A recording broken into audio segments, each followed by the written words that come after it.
Hermanos, en esta tarde vamos a continuar con el Evangelio de Jesús. A mí me tocó estudiar el capítulo 8.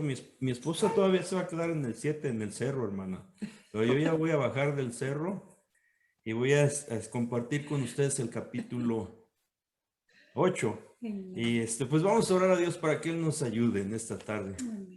Te damos muchas gracias, Señor, porque tú eres bueno y tu misericordia es nueva cada mañana, como dice Jeremías. Gloria. Y por eso, Señor, estamos aquí para aprender de ti, Señor. Por medio de tu palabra, abrimos nuestra Biblia, abrimos también nuestra mente y nuestro corazón. Instrúyenos, Señor. Enséñanos. Enséñanos, Señor. Jesús. Amén. Amén. Miren, hermanos, en este capítulo 8 podemos mirar cómo son tres grupos de los milagros, las prodigios y las señales del rey. Están divididos en tres grupos. El primero es sanidades en el cuerpo. Él sana a los enfermos. El segundo, podemos mirar su poder en los elementos, como es el aire, el mar y todos los elementos que le obedecen. Y el último, podemos mirar que él echaba y sanaba a todos los que estaban poseídos de demonios, de malos espíritus. Estos tres milagros diferentes milagros, lo podemos mirar en este capítulo 8. Pero vamos a comenzar con la lectura en el verso 1 y dice: cuando descendió Jesús del monte, le seguía mucha gente. Este es el monte donde él está enseñando las bienaventuranzas, de estar instruyendo a las personas una conducta moral muy elevada. Y ya estuvimos estudiando, comenzando del capítulo 5 al capítulo 7, que son el Sermón del Monte, así se le conoce. Y es una serie de enseñanzas. Pero ¿por qué le seguía mucha gente, hermanos? Porque lo escucharon hablar y aprendieron de él y les gustó mucho. Entonces, cuando nosotros escuchamos a una persona que podemos aprender de ella, pues le seguimos. Ya no nos queremos separar de esa persona. Pero no nada más el Señor hablaba al oído, sino que sus palabras penetran al corazón de la persona y la convierten, la transforman, la hacen una persona nueva, la palabra de Dios. Pero dice que le seguía mucha gente. Y luego el verso 2 dice: y aquí vino un leproso y se postró ante él diciendo: Señor, si quieres, puedes limpiarme. Los leprosos en el tiempo del Señor Jesús, hermanos, ellos eran calificados como inmundos, no como enfermos, sino como inmundos, y no podían acercarse a la gente. Lo más cerca que podían estar de la gente eran a 10 metros. Cuando miraban que alguien se acercaba a él, ellos tenían que gritar con mucha fuerza: inmundo, inmundo, y ya la gente se retiraba de ellos. Pero si ellos se acercaban se acercaban demasiado más bien a una persona, esta persona entonces tenía que tomar piedras y tirarles para que se retiraran de ahí. ¿Por qué? Porque la lepra en aquel tiempo era muy altamente contagiosa. Y saben que hasta el día de hoy, hermanos, con la higiene, por ejemplo, si nosotros estamos cerca de un leproso y le tocamos y luego vamos, nos lavamos, entonces la higiene nos ayuda nos libra de muchas infecciones. Pero en aquel tiempo, como no había curas, los médicos y la ciencia como hasta ahora, entonces la gente le tenía mucho miedo. Pero dice que este hombre vino al Señor, él no le importó, sino que vino y se postró a él. Un judío, hermanos, hasta el día de hoy, no se postra ante otra persona.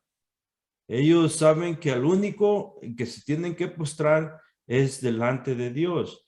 Podemos mirar aquí que este leproso reconoció que él era Dios y por eso se postró delante de él y luego le dijo Señor, que es un título dado a Dios. En el hebreo le dicen Adonai, Señor. Y es también título que se le llama nada más al Mesías. So él lo reconoció como su Señor y como su Dios porque se postró y le dijo, si quieres puedes limpiarme. Pero el verso 3 dice, Jesús extendió la mano y le tocó. Lo más sorprendente de esto no es que el leproso se haya acercado al Señor y se haya postrado delante de él. Lo más sorprendente para los que miraron es que el Señor lo haya tocado. Amén. Porque este hombre estaba legalmente, hermanos, separado de toda la sociedad, de su familia, de todos. Él no podía estar cerca de la gente. Había sido por el sacerdote más bien declarado inmundo. Legalmente él no podía estar cerca de la gente, eso nadie lo podía tocar. Tenía que haber una distancia entre él y la gente.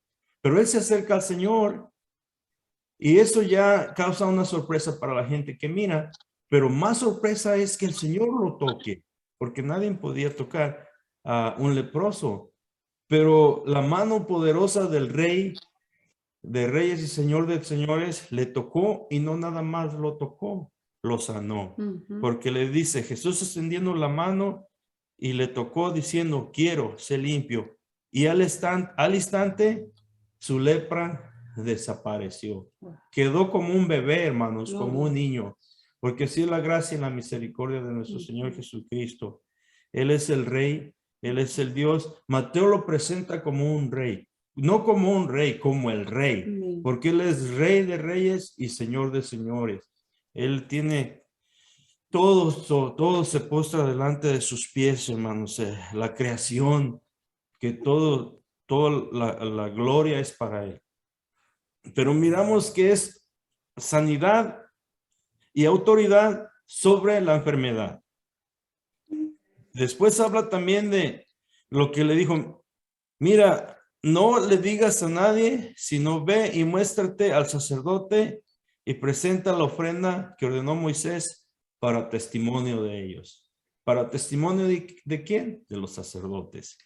¿Y por qué le dijo no le digas a nadie? Bueno, aquí no explica. Podemos pensar muchas cosas el por qué. Pero vamos a pensar una. Ustedes me ayudan a pensar igual. Y vamos a decir que si los líderes religiosos sabían que el Señor lo había sanado porque el leproso les comenzaba a decir a todos, entonces los líderes religiosos iban a estar muy molestos y con mucho celo porque no lo aceptaban a él. Entonces le dijo, tú sé discreto y ve al sacerdote y preséntate a él la ofrenda que Moisés ordenó, ofrécela y para que él mire un testimonio. Pero es nada más un pensar. Ahora miramos otra sanidad en el cuerpo de las sanidades. Dice, entrando Jesús en Capernaum, vino a él un centurión. Capernaum es la ciudad donde él tiene, como digamos, de ahí él, ahí tiene su casa, su hogar, ahí se establece. No es su casa de él, probablemente la casa de Pedro, pero ahí está él en esa ciudad y de ahí él sale para su ministerio, para impartir su ministerio. Pero dice, entrando Jesús en Capernaum, vino a él un centurión. Un centurión es un soldado romano, muy capacitado, con muchas cualidades, porque para llegar a ser centurión, hermanos, él tiene que ser un soldado de élite, con muchas cualidades de un soldado. ¿Por qué? Porque bajo su responsabilidad o bajo su mando están 100 soldados. Por eso dice centurión o una centuria, que significa 100. Cuando se habla de un centurión, se habla de un soldado que tiene bajo sus órdenes a 100 soldados. Y este también le dijo a Adonai, porque dice, y diciendo, Señor, mi criado está postrado en casa, paralítico, gravemente atormentado. Y Jesús le dijo, yo iré y le sanaré. Respondiendo el centurión dijo, Señor, no soy digno de que entres bajo mi techo. Solamente di la palabra y mi criado sanará. Y luego dice, porque también yo soy hombre bajo autoridad y tengo bajo mis órdenes soldados. Y digo a este, ve y va. Y al otro, ven y viene. Y a mi siervo, haz esto y lo hace. Amén. Lo que está diciendo que él recibe órdenes, porque es hombre bajo autoridad, recibe órdenes de su general, pero también él da órdenes. Y dice, cuando yo doy una orden, es cumplida. Y cuando a mí me piden una orden, yo la cumplo. Pero tú no estás bajo autoridad de nadie, Señor. Tú eres Dios sobre todas las cosas. Con tu palabra que tú digas, mi criado será sanado. Porque tú no estás bajo las órdenes de nadie. Tú eres soberano. Tú eres el rey. Reconoció cuando le dijo, Señor, título dado al Mesías, solamente a Cristo. Y fíjense, dice, al oír esto, Jesús se maravilló. Maravillarse, hermanos, es de algo que nunca hemos oído o visto antes. Por eso nos maravillamos, nos sorprende. Dice que el Señor se maravilló, pero Dios sabe todas las cosas. Amén. Pero aquí está enfatizando en esto.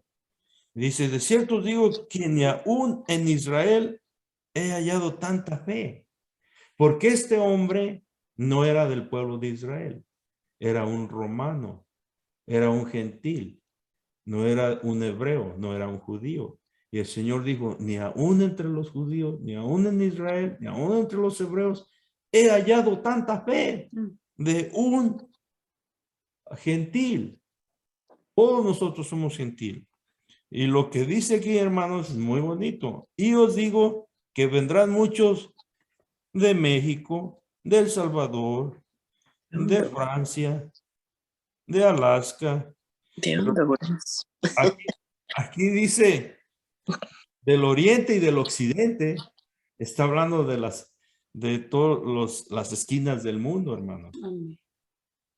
Y se sentarán con Abraham, e Isaac y Jacob, que son los patriarcas. De ellos viene la nación de Israel, los hebreos. De ahí vienen los judíos. Y dice que nos vamos a sentar con ellos en el reino de los cielos. Qué chulada, hermanos. Está hablando de las bodas del Cordero y de las cenas del Cordero. ¿Por qué? Por nuestra fe. Porque le hemos creído a Dios por medio de su palabra. Pero aquí hay una advertencia, malos hijos del reino, ahora sí está hablando de los judíos, serán echados a las tinieblas de afuera. Allí será el lloro y el crujir de dientes. Ellos serán echados a las tinieblas de afuera. Nosotros vamos a estar adentro con la luz que es Jesús.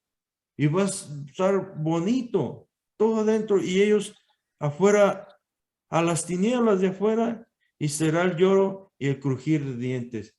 Porque el crujir de dientes y lloro es una expresión de impotencia, de que yo tenía algo, era mío, yo lo poseía, era para mí y no lo acepté, lo perdí. Y ya nomás lo único que me queda impotencia, y cierro los dientes, los aprieto tanto que hasta crujen. Entonces, pero hermano, es que el evangelio, que es lo que nos hace a nosotros salvos, o lo que nos hace hijos del reino, es primeramente para los judíos.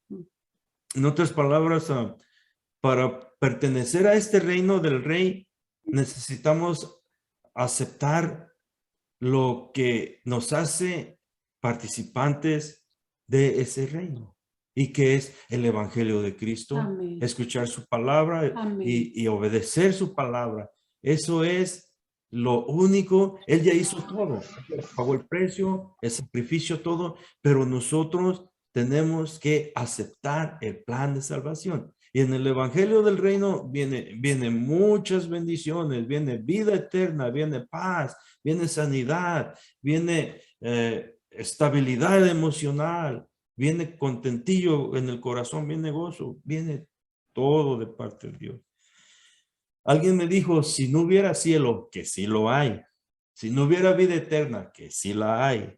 Si no hubiera todo lo que la Biblia nos promete, que sí lo hay, Solamente con la vida nueva en Cristo, con eso tenemos una vida muy bonita, muy ordenada, muy diferente a la que vivíamos antes. Entonces Jesús dijo al centurión, ve y como creíste, te fue hecho. Y su criado fue sanado en aquella misma hora. Cuando el Señor dijo estas palabras, ve y como creíste, te sea hecho, en esa misma hora fue sanado el criado del centurión. Muy bien, entonces aquí también de la suegra de Pedro, hermanos, está hablando de las sanidades del cuerpo.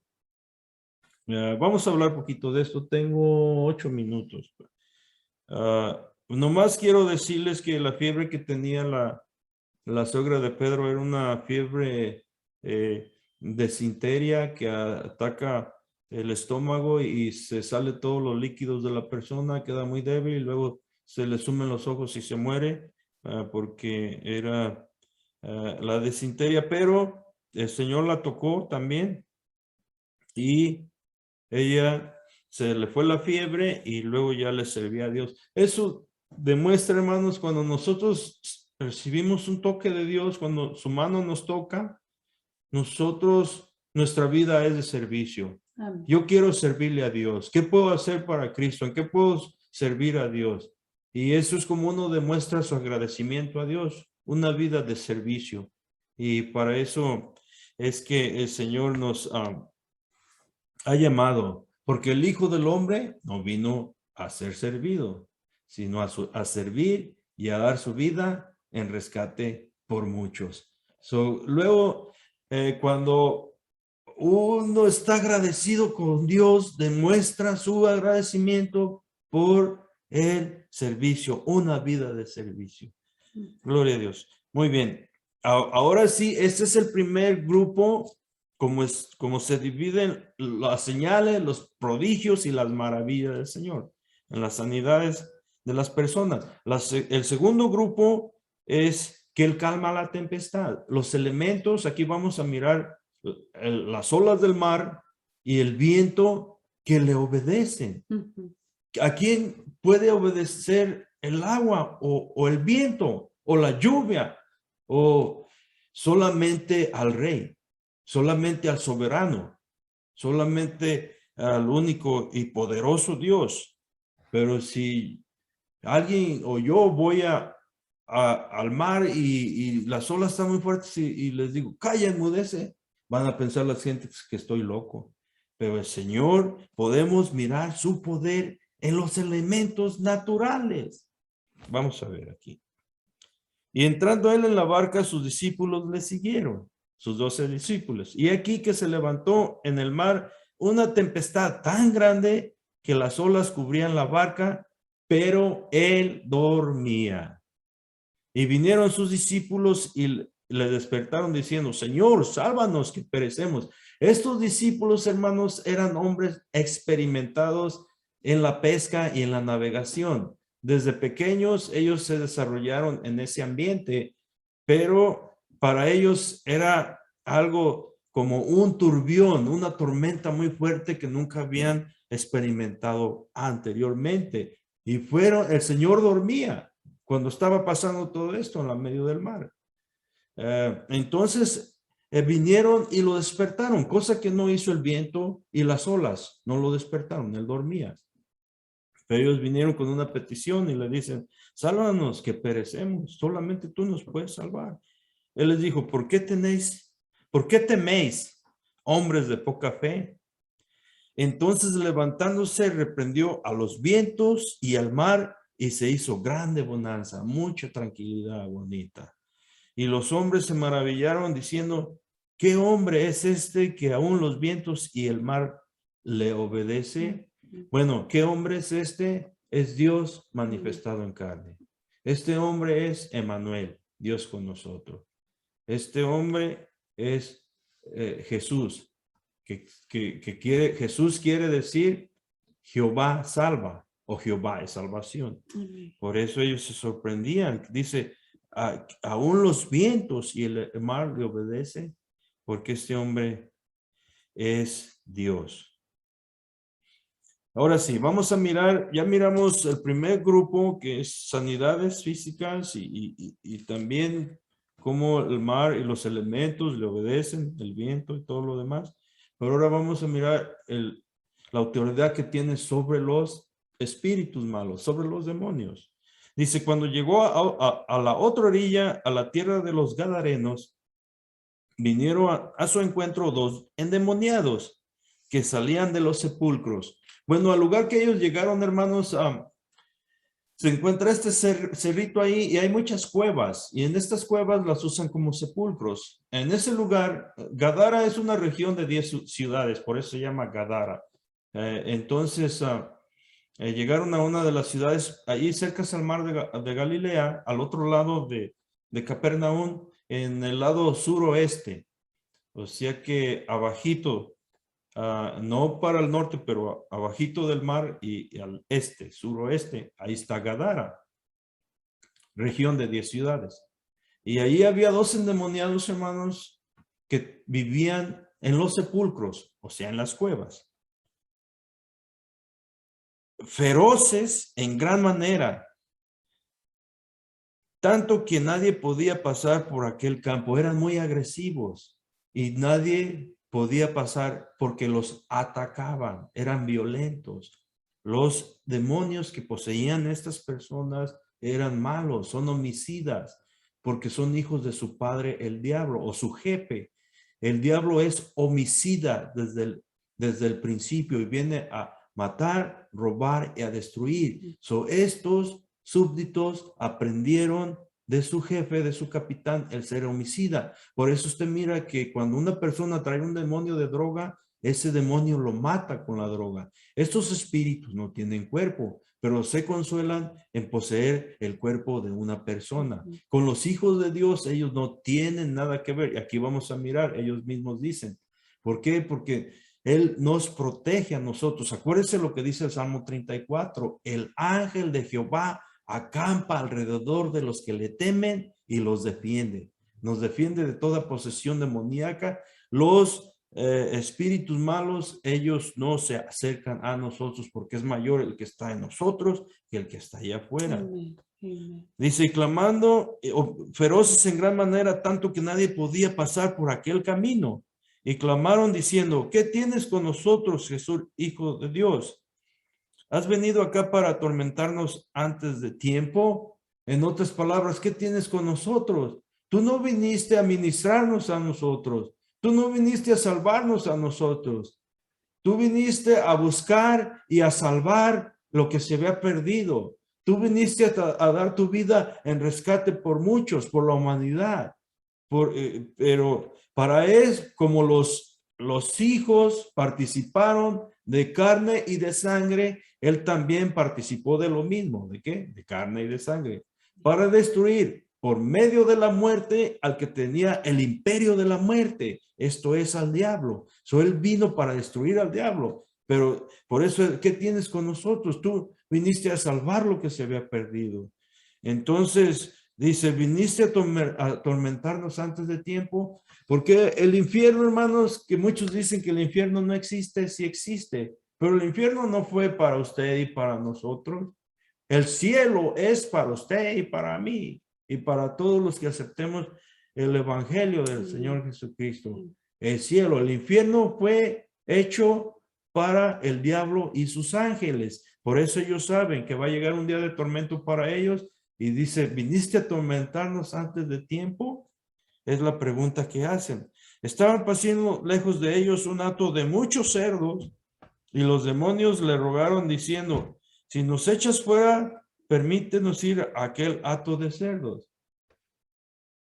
Pidieron permiso para que si los echaba fuera, les permitiera entrar a la manada de cerdos que estaban pastoreando, que estaban cuidando unos pastores de cerdos. Claramente no son pastores judíos, porque los judíos no pastorean cerdos, ellos pastorean ovejas. El cerdo para ellos es inmundo, es un alimento sucio, que no lo comen y tampoco lo crían. Pero los gentiles, nosotros sí tenemos marranitos y los engordamos y los vendemos, pero el judío no, ni tampoco se los come. Entonces dice, y les dijo, id, y ellos salieron y se fueron a aquel hato de cerdos, y aquí, he aquí todo el hato de cerdos se precipitó en el mar por un despeñadero y perecieron en las aguas. Cuando los cerdos sintieron esa fuerza demoníaca en ellos, se volvieron locos y se corrieron y se despeñaron y cayeron al mar por el despeñadero y se ahogaron porque fue una reacción nueva en ellos, desconocida en ellos. Un demonio es muy fuerte, por eso hace que la gente haga cosas que uno se mira y tiene temor de ellos, mucha fuerza, muy loco, muy endemoniado. Estos cerdos tuvieron la misma reacción y cuando sintieron eso desconocido, se arrancaron y se tiraron por el despeñadero. Y los que los apacentaban huyeron y viniendo a la ciudad, contaron todas las cosas y lo que había pasado con los endemoniados. Y toda la ciudad, o sea, mucha gente, toda la gente de la ciudad salió al encuentro de Jesús y cuando le vieron le rogaron que se fuera de sus contornos. No se enojaron con él, le rogaron que se fuera, pero hermanos, no, eso no está bien, porque se perdieron de mucha bendición, de muchas sanidades, se perdieron de escuchar el evangelio, de mirar la poderosa mano del Señor Jesucristo. Ellos le rogaron, vete, vete, porque ya no tenemos cerdos, perdimos mucho dinero y eso que pasó aquí nos dio miedo también, vete, vete. No, el Señor, hermanos, es gozo y paz. Dios les bendiga, hermano. Paz de Cristo. Le damos muchas gracias a Dios por estar otra vez aquí con ustedes, conectándonos aquí, ¿verdad? Ya estamos avanzando, vamos en el estudio número 9, gracias a Dios por ello. Y vamos a entrar rápidamente a la escritura clave que se encuentra en Hechos 1, del 1 al 2, en el primer tratado, oh Teófilo. Hablé acerca de todas las cosas que Jesús comenzó a hacer y a enseñar, hasta el día en que fue recibido arriba, después de haber dado mandamientos por el Espíritu Santo a los apóstoles que había escogido. Y aquí me voy a enfocar yo en las enseñanzas que Dios le sigue dando, ¿verdad? Todavía no puedo bajar del monte, como dijo mi esposo, todavía yo estoy en el monte. Me gustó estar en el monte como a Moisés. Bueno, pues miramos la escritura clave. En Lucas dice que Lucas le está diciendo a Teófilo después de haberlo investigado con diligencia. Después que él estuvo investigándolo todo, él lo escribe, después, primero escribe el libro del Evangelio de Lucas, y luego aquí también escribe Hechos y también se dirige a Teófilo, que le está diciendo a Teófilo que después de haber dado esos mandamientos. Me gustaría leer un poquito de historia. Es muy importante conocer historia porque Dios es historia. De Él, desde el principio de la creación hasta este tiempo, Él sigue siendo una historia perfecta. Entonces, para poder entender más el Evangelio de Jesús, tenemos que aprender la historia de Jesús. Bueno, voy a empezar, que viene siendo el periodo romano. Agarré esta historia, ¿verdad? Está muy bonita y quiero compartirla con usted y con los oyentes. En el año 63, antes de Jesucristo, Pompeyo, el general romano, conquistó el territorio de Siria y luego miró hacia Palestina, que todavía estaba envuelta en una guerra civil.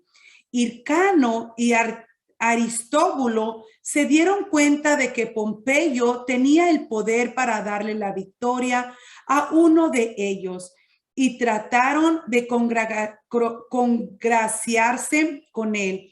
Pompeyo decidió a favor de Hircano, pues siendo de carácter débil, Pompeyo calculó que no le daría problemas y que podría manejarlo con facilidad. Después de un asedio de 6 meses, Pompeyo capturó Jerusalén y puso a Hircano como gobernador y sumo sacerdote de los judíos. Además, demandó de los judíos que pagaran tributo anuales a Roma. Así llegó a su fin la independencia judía. Sin embargo, bajo los romanos, los judíos gozaban de bastante libertad. En el año 49 antes de Jesucristo, se declaró la guerra civil entre los generales romanos Pompeyo y César. Hircano y Antípater apoyaron a Pompeyo, pero César venció a Pompeyo y Antípater desertó y huyó a Roma para ofrecer su amistad a César. El triunfador César nombró a Antípater procurador de Palestina e Hircano quedó solamente como el sumo sacerdote. Antípater fue envenenado después de haber servido solamente un año, y su hijo Herodes el Grande asumió el reinado. Este fue el Herodes que reinaba al nacer Jesús. Herodes el Grande fue un hombre terrible que no vacilaba en asesinar para obtener sus fines. Mató a su esposa y a muchos otros miembros de su familia. En su afán de mantenerse en el poder, el suyo fue un reinado de terror. Pero para congraciarse con los judíos que lo odiaban porque no era judío, reconstruyó el templo que había sido destruido por el descuido y por las guerras.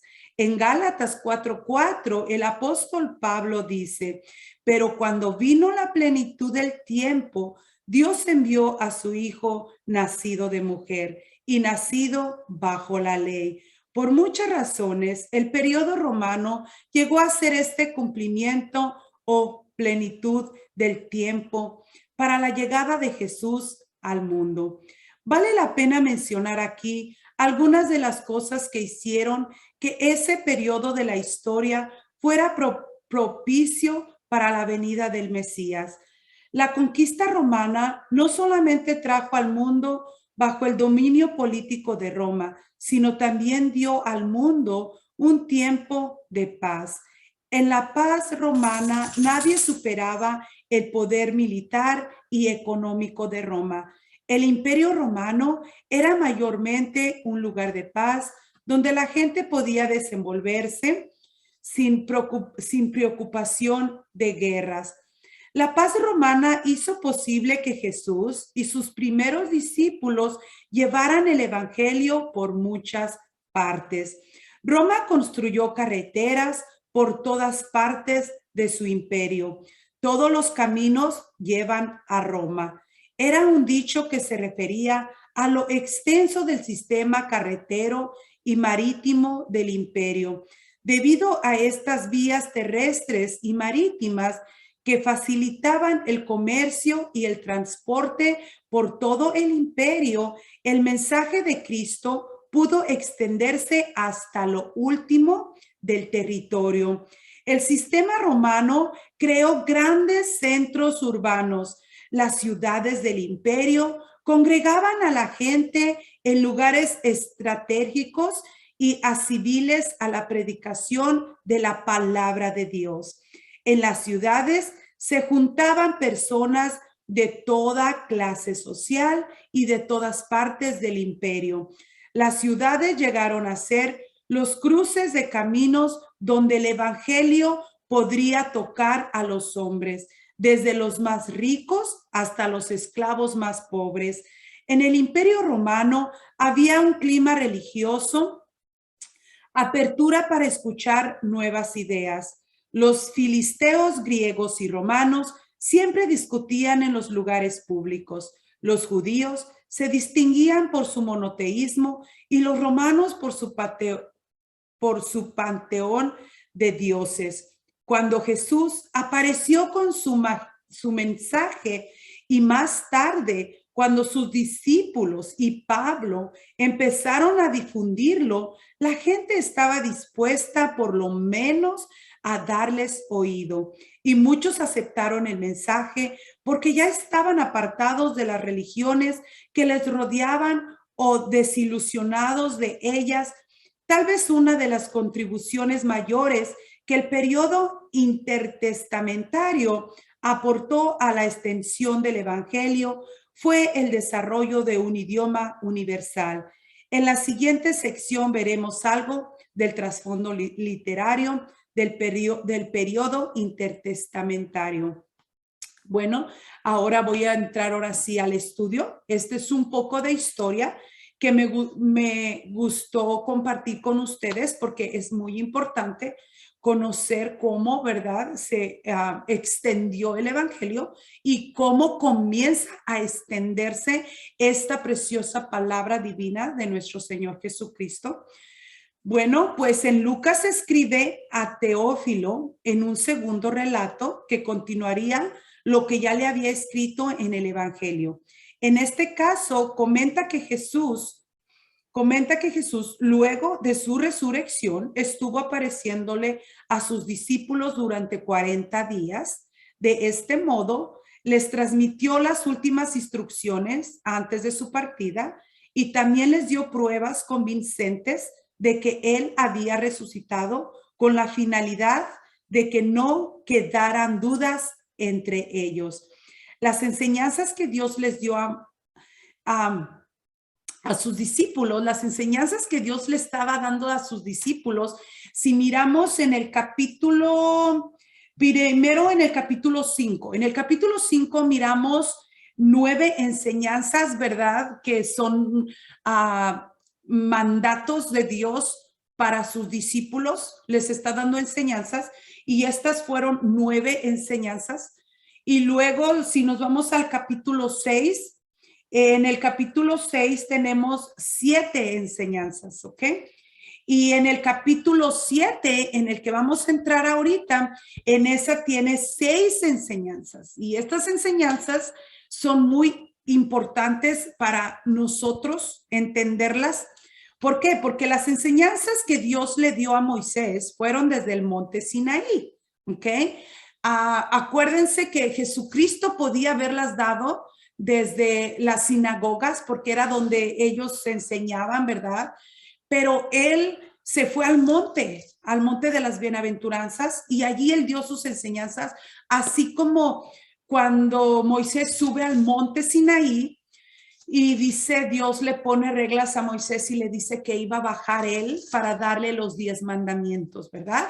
Entonces allí Dios le da enseñanzas a Moisés que les enseñara al pueblo. Bueno, pues aquí la misma gloria que bajó en el monte Sinaí para hablar con Moisés, esa gloria se había hecho carne, ese Espíritu Santo se había hecho carne, tomó un cuerpo y ahora él mismo está dando las enseñanzas en el monte. Y las enseñanzas que Jesús les dio a sus discípulos fueron desde el monte de las bienaventuranzas. Jehová le da a Moisés los 10 mandamientos para que le enseñara al pueblo cómo vivir. Jesús le da a sus discípulos las bienaventuranzas para que ellos aprendieran cómo deberían de extender el evangelio. Y no nomás fueron las bienaventuranzas, pero ya les he explicado que tenemos en el capítulo 5 las 9 enseñanzas. Luego tenemos en el capítulo 6, 7 enseñanzas y en el capítulo 7, 6 enseñanzas, en las cuales ellos deberían de agarrarlo porque eran sus instrucciones de ellos para cómo dirigirse a la humanidad. Bueno, estas enseñanzas que nos muestra Mateo son leyes básicas y es que la mayor parte de ellas es la ilustración del principio básico en términos de casos específicos. Primero nos muestra la ley y que Dios quiere de sus apóstoles. Luego cita casos a fin de exponer las implicaciones de esos principios. Y tercero, tiene como fin y meta la restitución del orden de Dios. Por ejemplo, vamos a entrar ahora hacia a la escritura para mirar ese ejemplo en Mateo 7:7, que yo les explicaba ahorita. Primero comienza con el mandato: pedid, pedid y se os dará. Acuérdense que en el Antiguo Testamento, para poder llegar a Dios, necesitaba un intermedio, ¿verdad? Para poder ir a Dios. O sea, no podíamos pedir a Dios así cara a cara, ni directamente, ¿verdad? Tenía que haber un intermediario, pues aquí Jesucristo está dando la orden: pidan, pedid y se os dará, buscad y hallaréis, porque todo aquel que pide recibe, y el que busca halla, y al que llama se le abrirá. Luego, lo que yo les explicaba aquí, en donde les digo que primero nos muestra la ley, es donde pedid y se os dará. Ahí nos está mostrando la ley. Luego cita casos a fin de exponer las explicaciones de esos principios. Y el caso que nos está exponiendo aquí en Mateo nos está diciendo: ¿qué hombre hay de vosotros que si su hijo le pide pan, le dará una piedra? ¿O si le pide un pescado, le dará una serpiente? Pues si vosotros, siendo malos, sabéis dar buenas dádivas a vuestros hijos, cuánto más vuestro Padre que está en los cielos dará buenas cosas a los que le pidan. Así que todas las cosas que queréis que los hombres hagan con vosotros, así también haced vosotros con ellos, porque esto es la ley y los profetas. ¿Ok? Porque esto es la ley y los profetas. En el Antiguo Testamento había un mediador para poder ir a Dios. Y ese mediador eran los profetas, ¿verdad? Y eran los sacerdotes, los sumos sacerdotes. Estos ofrecían sacrificios por los pecados de los hombres. Jesús, en este pasaje de Mateo, les está enseñando a sus discípulos a venir a él directamente y que le pidieran. Él les está diciendo que vengan a él ya directamente. ¿Por qué? Porque en él se cumplía toda la ley. En él ya estaba cumpliéndose la ley del Antiguo Testamento. ¿Ok? Él tipifica todo lo del tabernáculo. En él se cumple toda la ley de los profetas del Antiguo Testamento. Miramos toda la ley cumpliéndose en Jesús. Y para yo demostrarles que había esos mediadores, vamos a ver en Levítico 5, 14 al 16, donde dice: y habló más Jehová a Moisés. Ok, aquí va número 1, el primer mediador. Habló Jehová a Moisés, primer mediador, diciendo: cuando alguna persona cometiere falta y pecare por hierro en las cosas santas de Jehová, traerá por su culpa a Jehová un carnero. Acordémonos que el carnero tipifica ya el Cordero de Dios que quita el pecado del mundo, ¿verdad? Carnero sin defecto de los rebaños, conforme a tu estimación en ciclos de plata, del ciclo del santuario, en ofrenda por el pecado, y pagará lo que hubiere defraudado de las cosas santas, y añadirá a ello la quinta parte, y los dará al sacerdote. Este es el segundo intermediario para que ese hombre que había pecado pudiera tener acceso a Dios y Dios lo pudiera perdonar. Pero en Mateo, ahí le está enseñando Jesús a sus discípulos: ya pídanme a mí, ¿verdad? Ustedes vengan directamente conmigo, pues a nosotros nos está enseñando ya la palabra de Dios, que no necesitamos a ningún intermediario para poder ir a suplicarle al Señor por nuestras necesidades. Sí, pero es que mis necesidades son muchas, es mucho lo que estoy padeciendo. Acordémonos que ya no necesitamos ningún intermediario porque tenemos acceso directo a la presencia de Dios, y Dios en su misericordia escucha el ruego y la súplica de la persona que está suplicando a Dios, de la persona que está pidiendo a Dios por la necesidad. Y era lo que Jesucristo le estaba enseñando a sus apóstoles: pídanme ya, pídanme, ¿verdad? Y así es lo como nosotros estamos enseñando, que tenemos acceso directo a Dios. Ok. Entonces, el sacerdote hará expiación con el carnero del sacrificio por el pecado y será perdonado. Bueno, pues ahora nosotros, Jesucristo pagó, ¿verdad?, el precio. Él fue sacrificado como ovejita, fue llevado al matadero. Delante de sus trasquiladores no abrió su boca, sino que él sufrió todo por nosotros, para que nosotros pudiésemos ya venir a él, como él está dando el mandato: vengan a mí. Él pagó ese precio para poder venir a él directamente. Al leer el libro de Mateo, se recibe la impresión de que Mateo era un verdadero hebreo, leal a su pueblo, conocedor de los profetas y de los libros sagrados. Mateo era un hombre especialmente dotado para escribir el primer evangelio del Nuevo Testamento. Luego vamos a entrar en el idioma, ¿ok?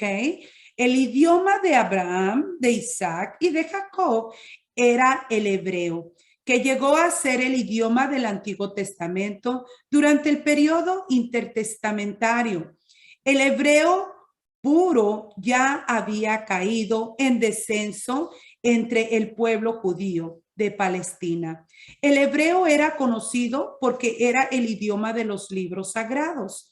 Sin embargo, el idioma hablado era el arameo, o un dialecto del mismo, que habían aprendido en más de 200 años de cautividad bajo los persas. Jesús hablaba el arameo, ¿ok? En Mateo 27:46, si usted después lo estudia, ahí lo va a encontrar. Y en Marcos 5:41 también allí lo va a encontrar, donde nos enseña que Jesús hablaba en arameo. Si ustedes están familiarizados con las escrituras, ahí vamos a mirar cuando él ya está, ¿verdad?, por su espíritu entregarlo. Entonces allí es cuando dice: Eloí, Eloí, lama sabactani. Y es: Dios mío, ¿por qué me has desamparado? Pues esta escritura de esto habla, y este es el arameo, ¿ok? Mateo 7:13. Entrad por la puerta estrecha, porque ancha es la puerta y espacioso el camino que lleva a la perdición, y muchos son los que entran por ella, porque estrecha es la puerta y angosto el camino que lleva a la vida, y pocos son los que la hallan. Aquí estamos mirando la otra enseñanza que Jesús está dando a sus discípulos, y les está diciendo: entrad por la puerta estrecha. ¿Quién es la puerta? Él está diciendo: entren por la puerta estrecha, porque ancha es la puerta y espacioso el camino que lleva a la perdición, y muchos son los que entran por ella. Muchos son los que entran por la puerta grande, ¿verdad? Pero Jesucristo es la puerta que está él explicando aquí. Él está hablando de él mismo. Jesús les está anunciando que él es la puerta para entrar al reino de los cielos. Al referirse Jesús que pocos son los que la hallan, es porque él les está presentando un reino espiritual. Y todas estas cosas tienen que discernirse espiritualmente, porque si tratamos de hablarle a una persona estas enseñanzas van a decir, pues no lo entiendo, no sé de lo que estás hablando. Pero todo esto se tiene que discernir espiritualmente. Aún Jesucristo le decía a sus discípulos, ¿verdad?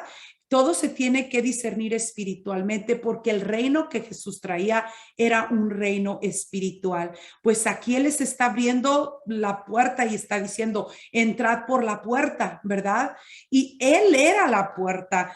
Bueno, pues para yo también respaldarme con la palabra de Dios que Jesucristo es la puerta, dice en San Juan 19, yo soy la puerta, el que por mí entrare será salvo y entrará y saldrá y hallará pastos. ¿Qué me está enseñando la palabra de Dios cuando Jesucristo les está diciendo entrad por la puerta? Les está diciendo a sus discípulos, vayan a todo el mundo y enséñenles a la humanidad que yo soy la puerta y que tienen que entrar por mí, porque yo soy la puerta, ¿verdad? Yo soy la puerta y el que por mí entrare será salvo. Es lo que Jesucristo le está diciendo en las enseñanzas del Evangelio de Mateo. Y aquí en San Juan lo es, en el texto nos está confirmando, este contexto está confirmando lo del texto que dice en Mateo. Cuando Moisés agrupó las tribus alrededor del tabernáculo, mientras estaban en el desierto, Judá quedó en el lado este, enfrente de la puerta del tabernáculo.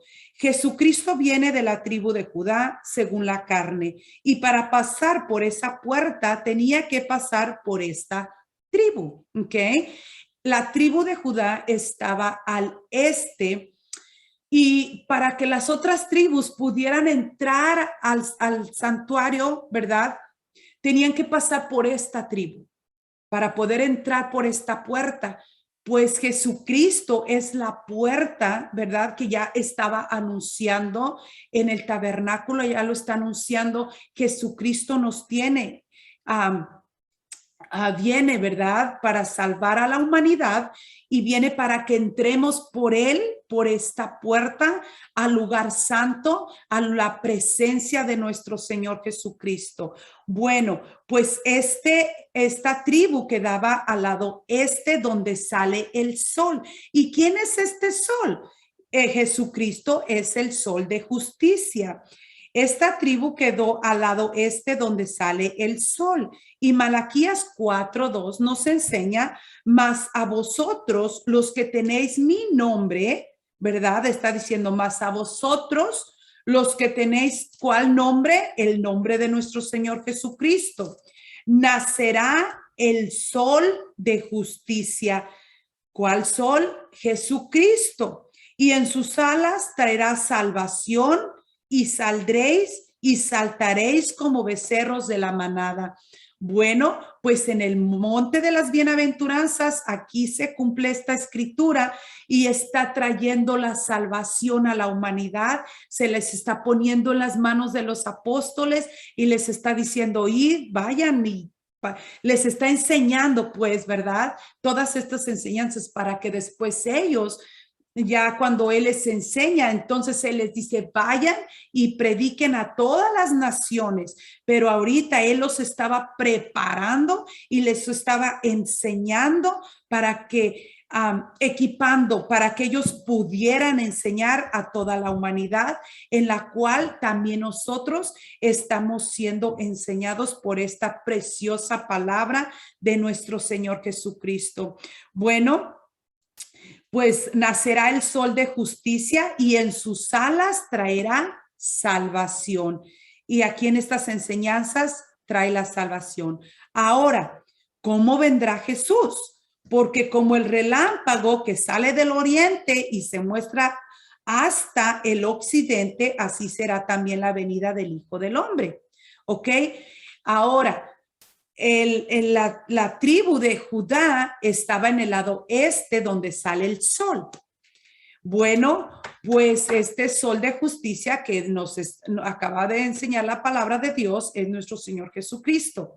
Ahora, Jesucristo viene del oriente y ¿de dónde está? ¿Hacia dónde está el oriente? El oriente está donde sale el sol.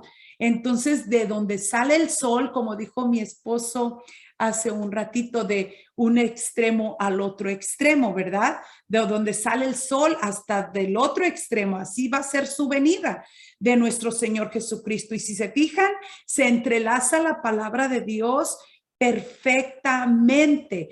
¿Por qué? Porque Dios es un Dios perfecto y un Dios ordenado, y ordena su palabra tan perfectamente que nos ayuda para poderla entender y para poder alimentarnos de su palabra.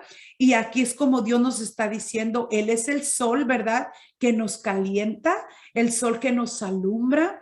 Él es el lucero, el sol, pues así va a venir también, ¿verdad? Por su pueblo, así como un relámpago que sale del oriente, que donde sale el sol viene así, recoge a su iglesia, recoge a su pueblo y nos llevará para el cielo. Bueno, pues los magos vinieron del oriente a Jerusalén también. ¿Y de dónde vienen ellos? Del oriente. ¿Dónde? Donde sale el sol. Entonces, ¿cuál sol? El sol de justicia que había nacido en Jerusalén. El sol que nos está anunciando Mateo, ¿verdad? Que cuando Jesucristo nació, los magos vinieron del oriente a ofrecer sacrificio a este sol que está enunciando el profeta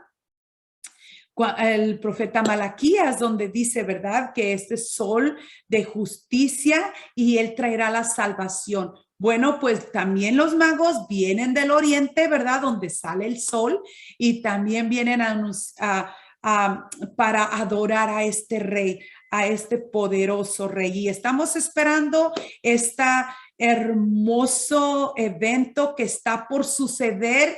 Estamos emocionados porque nos queremos ir en el rapto, nos queremos ir con nuestro Dios poderoso, y estamos gloriosamente bendecidos porque lo tenemos al gran Rey de Reyes, Señor de Señores, y para irnos al cielo con Él en las nubes, hermanos. Esto es algo extraordinario, emocionante, que yo quiero irme en el rapto con Él, y cuando Él venga del occidente a tomar a su pueblo, me quiero ir con Él, y yo quiero estar en su presencia y adorarlo y glorificarlo por toda la eternidad. Y yo quiero que todos juntitos se vayan conmigo, hermanos. Este es el estudio. Que el Señor les bendiga, y el pastor con vosotros para que nos despida. Gracias, hermanos, por su tiempo. Les voy a dar una recomendación. No vayan a comer muy tarde porque este mes va a ser de pura comida y ya salen a caminar un poquito y todo. Pero hay mucha familia que nos visita. Si van a salir también tengan cuidado porque si no tienen que salir, no salgan, en otras palabras. Mejor que vengan y los visiten. Pero vamos a darle gracias a Dios. Padre mío, te doy muchas gracias por habernos permitido estar aquí estudiando tu palabra, escuchando tu consejo, Señor, alimentándonos, creciendo, porque, Señor, qué más preciosa que tu palabra. Como decía el salmista, en mi corazón he guardado tus dichos para no pecar contra ti. Bendice a los hermanos, Señor, y bendice sus familias, sus matrimonios, sus vidas. Prospéralos en sus trabajos y en todo lo que ellos hagan. En el nombre precioso de Jesús. Amén. Dios los bendiga, hermanos. Dios les bendiga. Los amamos en el amor Dios de les bendiga. Amén. Que Dios los bendiga, que pasen buenas noches. Amén, Igualmente, Dios le bendiga. Dios les bendiga.